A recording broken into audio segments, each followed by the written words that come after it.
மாண்புமிகு பொதுப்பணித்துறை அமைச்சர் அவர்கள். தெய்வத்தால் ஆகாத எனினும் முயற்சிதன் மெய்வருத்த கூலி தரும்.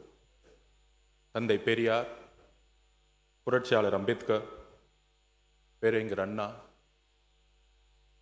வணக்கத்தை தெரிவித்து, மாண்புமிகு முதலமைச்சருடைய வழிகாட்டுதலின் பேரில்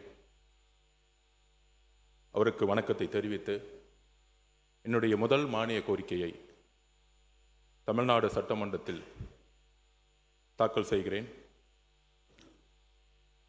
மாண்புமிகு பேரவைத் தலைவர் அவர்களே, இளைஞர் நலன் மற்றும் விளையாட்டு மேம்பாட்டுத்துறை பற்றிய மானிய கோரிக்கை எண் 49 கீழ் வருவாய் கணக்கில் ரூபாய் 697 கோடியே 36,20,000, மூலதன கணக்கில் ரூபாய் 353 கோடியே 59,42,000 மற்றும் கடன் கணக்கில் ரூபாய் 50 லட்சம் ஆகியவற்றுக்கு மேற்படாத தொகைகள் அரசுக்கு வழங்கப்பட வேண்டும் என கேட்டுக்கொள்கிறேன்.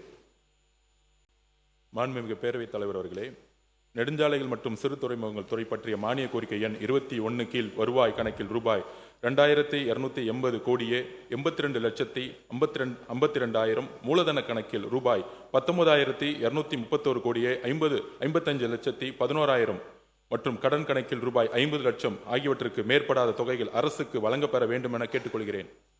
மாண்புமிகு பேரவைத் தலைவர் அவர்களே, கட்டடங்கள் பொதுப்பணித்துறை பற்றிய மானிய கோரிக்கை எண் 39 கீழ் வருவாய் கணக்கில் ரூபாய் 521 கோடியே 64,06,000, மூலதன கணக்கில் ரூபாய் 1,394 கோடியே 7,75,000 மற்றும் கடன் கணக்கில் ரூபாய் 80 லட்சம் ஆகியவற்றுக்கு மேற்படாத தொகைகள் அரசுக்கு வழங்கப்பெற வேண்டும் என கேட்டுக்கொள்கிறேன். மாண்புமிகு பேரவைத் தலைவர் அவர்களே, இளைஞர் நலன் மற்றும் விளையாட்டு மேம்பாட்டுத்துறை, நெடுஞ்சாலைகள் மற்றும் சிறு துறைமுகங்கள் துறை மற்றும் கட்டடங்கள் பொதுப்பணித்துறை ஆகியன பற்றிய கொள்கை விளக்க குறிப்புகள் அச்சடிக்கப்பட்டு மாமன்ற உறுப்பினர்களுக்கு அவர்களுக்கு படிப்பதற்கு வசதியாக ஏற்கனவே கொடுக்கப்பட்டுள்ளன. மின்னஞ்சல் மூலமாகவும் அனுப்பப்பட்டுள்ளன.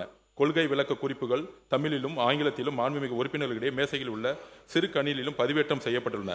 அவற்றில் தமிழிலே கொடுக்கப்பட்டிருந்த கொள்கை விளக்க குறிப்புகளை நான் இந்த மாமன்றத்தில் படித்ததாக ஏற்று சட்டமன்ற பதிவேட்டில் பதிவு செய்து கொள்ள வேண்டும் என்று பணிவோடு கேட்டுக்கொள்கிறேன்.